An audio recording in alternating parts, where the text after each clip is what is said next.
মাত্র ৬,০০০ টাকায় শ্রীমঙ্গল বান্দরবন কক্সবাজার ট্যুর, তাও আবার কক্সবাজারের কলাতলী থেকে শাহপুরী দ্বীপ, বান্দরবনের চিম্বুক থেকে ডিম পাহাড়, শ্রীমঙ্গলের চা বাগান থেকে গলফ কোর্ট, এই সব থাকছে এই বাজেটের ভেতরেই। কি অবাক লাগছে? এত কম টাকায় কি এমন ট্যুর আদৌ সম্ভব? হ্যাঁ, সম্ভব। এর জন্য আপনাকে আগামী কয়েক মিনিট ভিডিওটি দেখতে হবে, সো স্কিপ না করে শেষ পর্যন্ত ভিডিওর সাথেই থাকুন। প্রথমেই আমাদের এই লম্বা ট্রিপের জন্য প্রয়োজন পড়বে ১০ জনের একটি টিম। আমাদের জার্নি শুরু হবে ঢাকার কমলাপুর রেল স্টেশন থেকে। রাত ১০টার উপবন এক্সপ্রেসে করে জনপ্রতি ৩০০ টাকায় আমরা ভোর ৫টায় শ্রীমঙ্গল পৌঁছাই। ভোরেই আমরা স্থানীয় খাবার হোটেলে গিয়ে ফ্রেশ হয়ে নাস্তা সেরে নিই। নাস্তায় খরচ হয় ৭০ টাকা। তারপর স্টেশনের সামনে থেকে ৩,০০০ টাকায় সারাদিনের জন্য চাঁদের গাড়ি ভাড়া করি। এই চাঁদের গাড়ি আজকে আমাদের শ্রীমঙ্গলের প্রতিটি স্পটে নিয়ে যাবে। শুরুতেই আমাদের গন্তব্য লাল পাহাড়, পরে একে একে নূরজাহান টি স্টেট, রাবার বাগান, ভাইরাল রোড, গলফ কোর্ট ঘোরা শেষ করি বিকেল ৪টার মধ্যেই। পরে জনপ্রতি ১৫০ টাকায় দুপুরের খাবার খেয়ে নিই।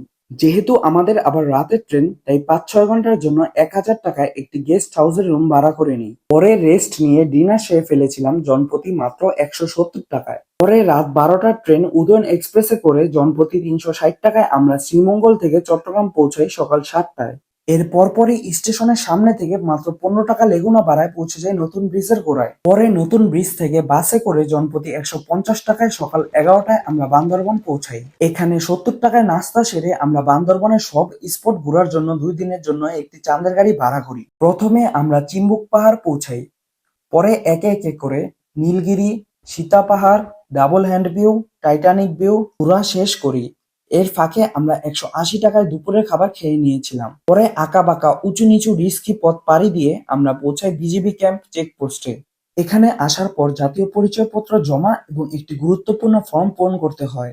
আর বান্দরবনের জায়গায় জায়গায় চেকপোস্ট, তাই এরকম বান্দরবনের ট্যুরে আসলে অবশ্যই ৪ থেকে ৫ কপি এনআইডি সাথে করে নিয়ে আসবেন। পরবর্তী ধাপে আমরা থানচি বাজারে গিয়ে দুটি বড় রুম ভাড়া করি মাত্র ২৫০০ টাকায়, আর রাতের খাবারে খরচ হয় ১৫০ টাকা। পরদিন ভোরে ঘুম থেকে উঠে আমাদের গন্তব্য তমাতুঙ্গি। আমার দেখা বাংলাদেশের সবচেয়ে সুন্দর জায়গা এই তমাতুঙ্গি। এখানে ২ ঘন্টা সময় কাটিয়ে আমরা সাঙ্গু নদীর ওপরে গিয়ে একটি ব্রিজে এসে দাঁড়াই। সাঙ্গু নদীর এই অপরূপ সৌন্দর্য আপনার কল্পনাকেও হার মানাবে। পরবর্তীতে চাঁদের গাড়ি আমাদের দুপুর ১টায় চকরিয়া নামিয়ে দেয়, আর আমাদের এই ২ দিনে চাঁদের গাড়ি ভাড়া ছিল ১৩,০০০ টাকা।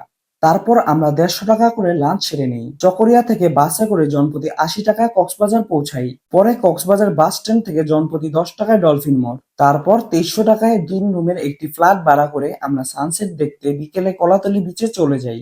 রাতে বিচে থেকে আমরা জনপ্রতি ৩০০ টাকা করে সি ফুড খেয়েছিলাম। পরের দিন সকাল ভোরে বিচে কিছুক্ষণ সময় কাটিয়ে হোটেলে এসে ৭০ টাকায় নাস্তা সেরে নিই।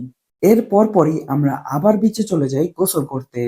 সমুদ্রে কিছুক্ষণ দাপিয়ে বেরিয়ে সকাল ১০টার দিকে আমরা ৫,০০০ টাকায় সারাদিনের জন্য একটি চাঁদের গাড়ি ভাড়া করি। পরে Inani beach, Patuartek, navy jetty ঘাট, টেকনাফ ঘোরাঘুরি শেষ করে বিকেলে আমরা শাহপুরী দ্বীপ এসে পৌঁছাই।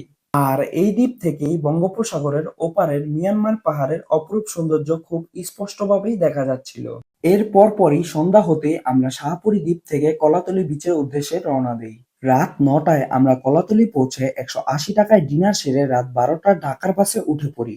এখানে আমাদের বার্গেনিং করার পর জনপ্রতি ভাড়া পড়ে ৬০০ টাকা। তো এই ছিল সম্পূর্ণ খরচ সহ শর্ট ভিডিওতে বাজেট ট্যুরের ব্লগ। যে বন্ধুদের নিয়ে এমন একটি বাজেট ট্যুর দিতে চান তাদের শেয়ার করে দিন। এরকম বাজেট ট্যুর ভিডিও বা সম্পূর্ণ ট্যুরের ভিডিও দেখতে চাইলে ফলো দিয়ে পাশেই থাকুন।